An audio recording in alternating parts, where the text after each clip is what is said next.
अस्सलामुअलैकुम। तो आगे बढ़ते हैं with the chapter of complex numbers. सही है। तो एक और चीज़ हमें जो देखनी है कॉम्प्लेक्स नंबर में वो है कुछ शॉर्टकट्स। ठीक है। तो लेट्स से हमारे पास दो कॉम्प्लेक्स नंबर है, Z1 है a प्लस बी आयोटा और Z2 है let's say C plus D iota. ठीक है। ये हमारे पास दो कॉम्प्लेक्स नंबर है। ठीक है।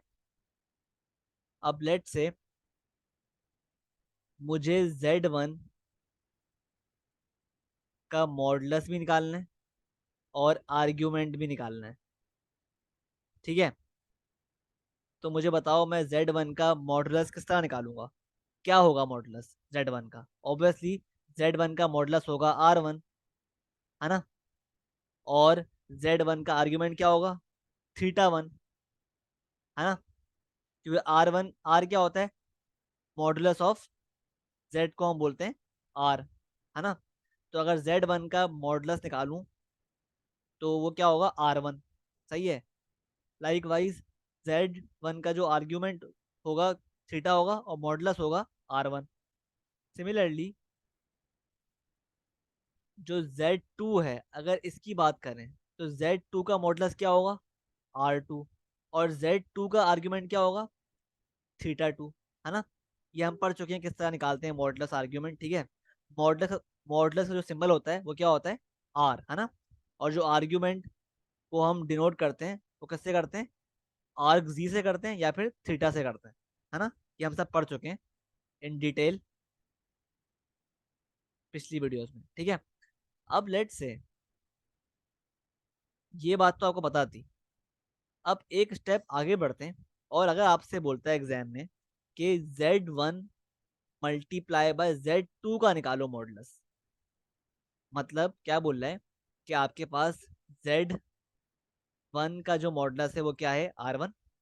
और Z2 का जो मॉडुलस है वो क्या है? R2। तो Z1 इंटू Z2 का मॉडुलस निकालो। तो याद रखना Z1 इंटू Z2 का मॉडुलस क्या है? निकालने के लिए आप सिंपली क्या करोगे? R1 इंटू R2 कर दोगे। और Z1 इंटू Z2 का आर्ग्यूमेंट निकालने के लिए शॉर्टकट क्या है? Theta 1 plus theta 2। सही है। सिमिलरली अगर आपसे बोलता है कि Z1 अपॉन Z2 का निकालो मॉडुलस। क्या मतलब इसका? कि अगर मेरे पास Z1 का मॉडुलस R1 है और Z2 का मॉडुलस R2 है तो Z1 अपॉन Z2 का मॉडुलस क्या होगा? तो याद रखना Z1 अपॉन Z2 का मॉडुलस होगा। निकालने के लिए हम जो शॉर्टकट इस्तेमाल करेंगे वो क्या करेंगे? Simply R1 upon R2। और Z1 अपॉन Z2 का आर्ग्यूमेंट निकालने के लिए थीटा 1 माइनस थीटा 2। ठीक है। आगे बढ़ते हैं। सिमिलरली अगर आपको दिया हुआ है Z1 कॉम्प्लेक्स नंबर है ना, इसकी पावर n है, इसका मॉडुलस निकालना है आपको। Z1 की पावर n का मॉडुलस फाइंड करना है।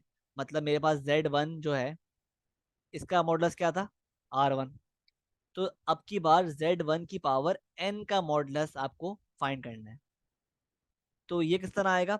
इसके लिए आप क्या करोगे? सिंपली R1 को की पावर n ले लोगे to find the modulus of Z1 की पावर n।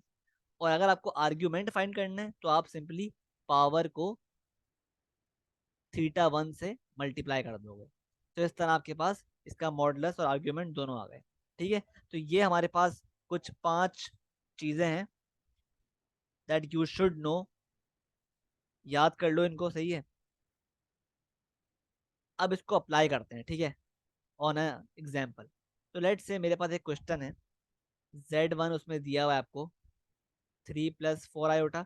और एक और कॉम्प्लेक्स नंबर है Z2 के नाम से 12 - 5 आयोटा। ठीक है। अब इसमें आपसे बोल रहा है फाइंड द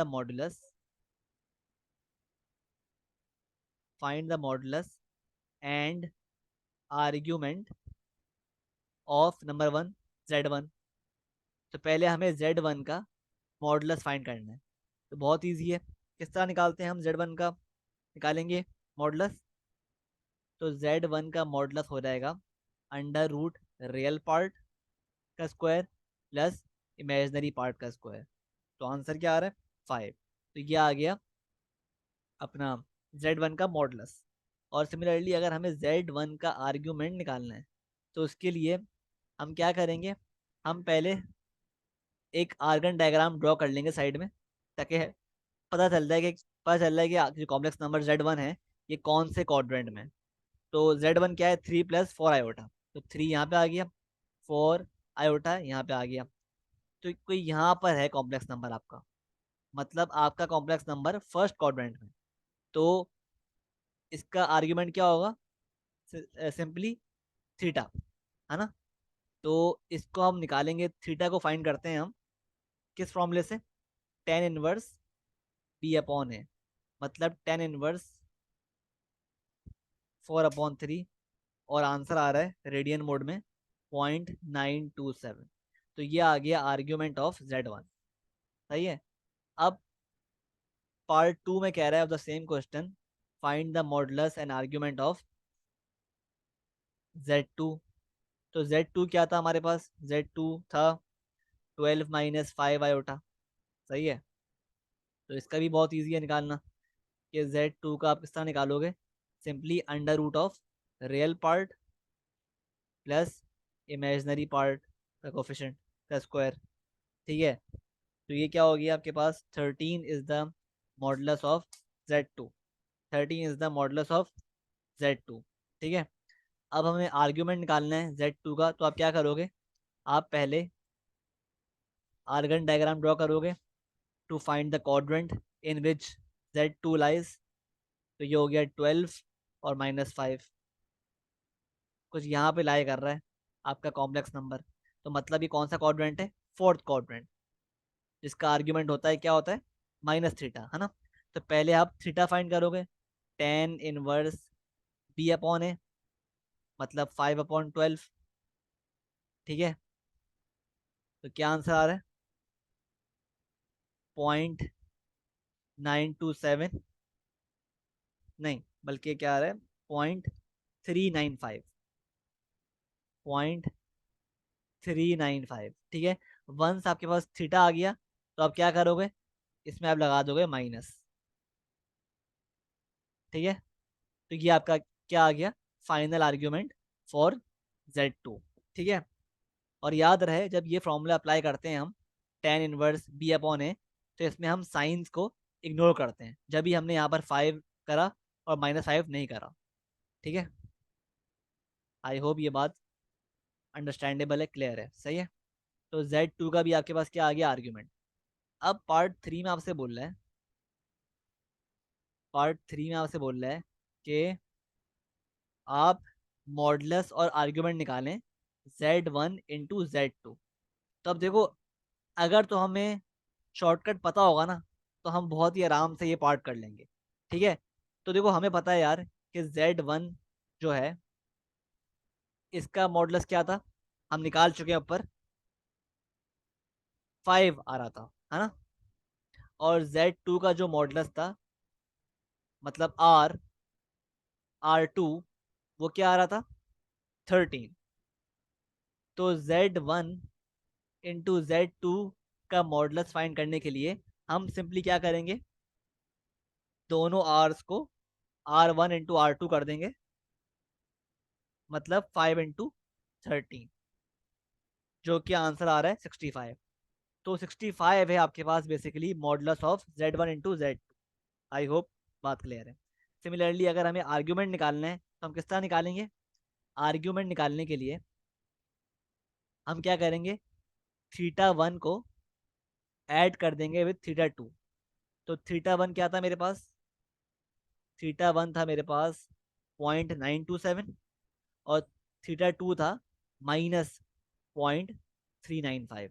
तो θ1 था 0.927 प्लस -0.395। आंसर क्या आ रहा है, 0.5332।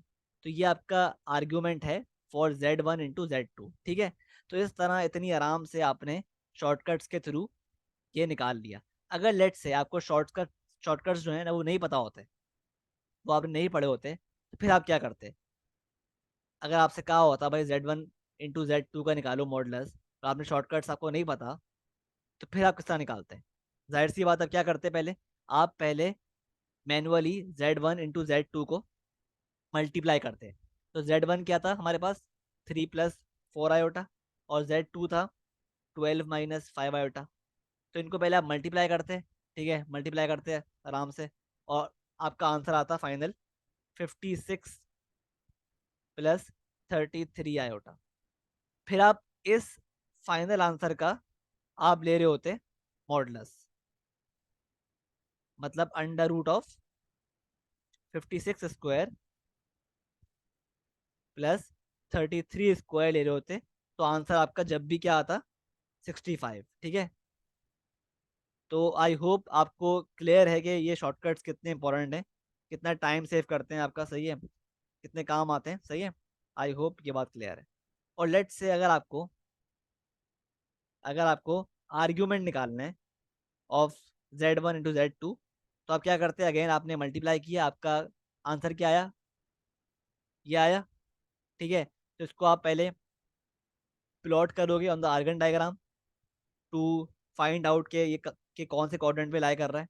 तो ये 56 अपॉन सॉरी +33 है, तो ये फर्स्ट क्वाड्रेंट में लाई कर रहा है ना। तो इसका जो आर्ग्यूमेंट होगा क्या होगा? थीटा। तो आप निकालते tan θ 33/56, और फिर आता आपका आंसर 0.532, जो कि सेम है एज द एज दिस, ठीक है। तो आई होप क्लियर है कि किस तरह हम शॉर्टकट्स अप्लाई करते हैं, ठीक है, और शॉर्टकट्स किस तरह हमारी हेल्प करते हैं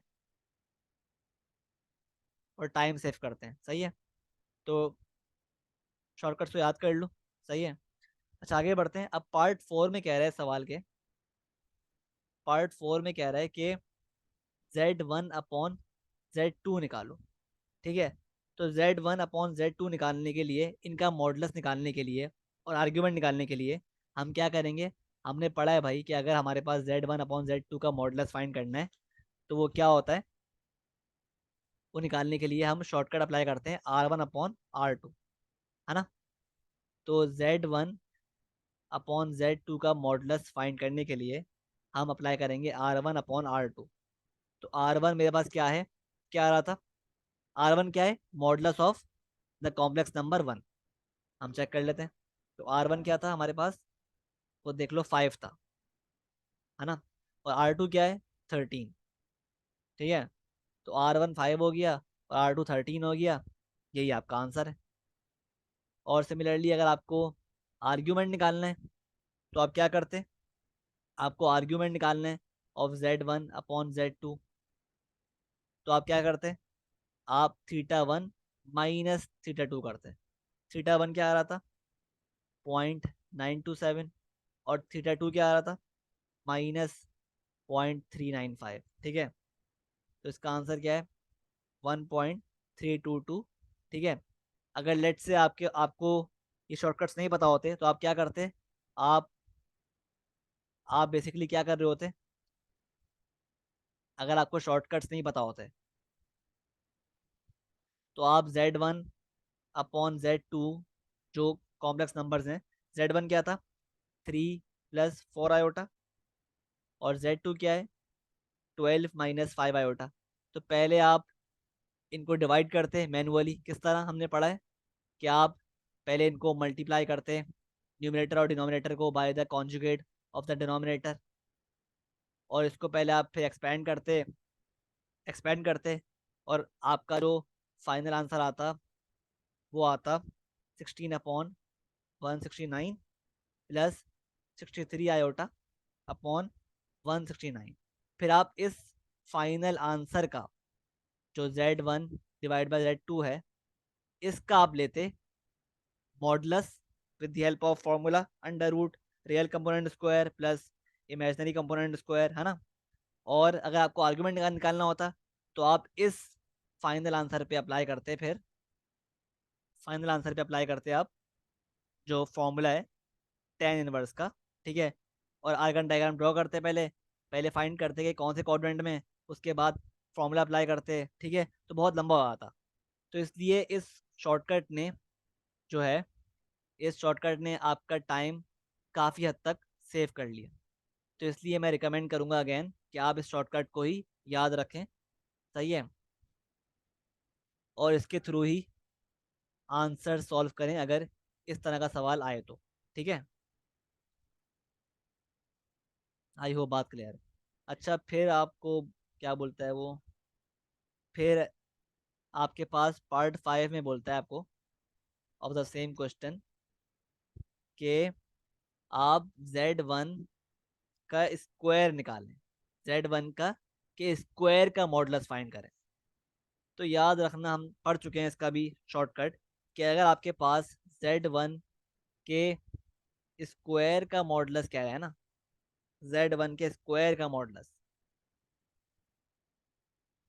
तो इसको हम निकालते हैं किस तरह। आप सिंपली क्या करोगे, R1, R1 का स्क्वायर ले लोगे। ठीक है।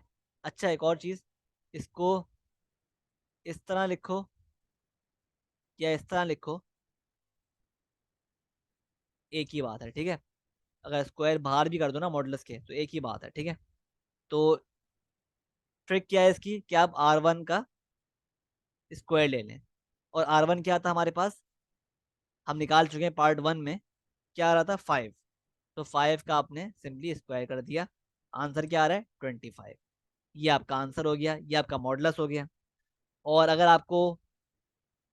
आपको इसका आर्ग्यूमेंट निकालना होता है, आर्ग्यूमेंट निकालना है आपको ऑफ Z1 के स्क्वायर का, तो आप क्या करोगे, इस पावर को n को यानी मल्टीप्लाई कर दोगे बाय द थीटा 1। थीटा 1 क्या आ रहा था हमारे पास, 0.927।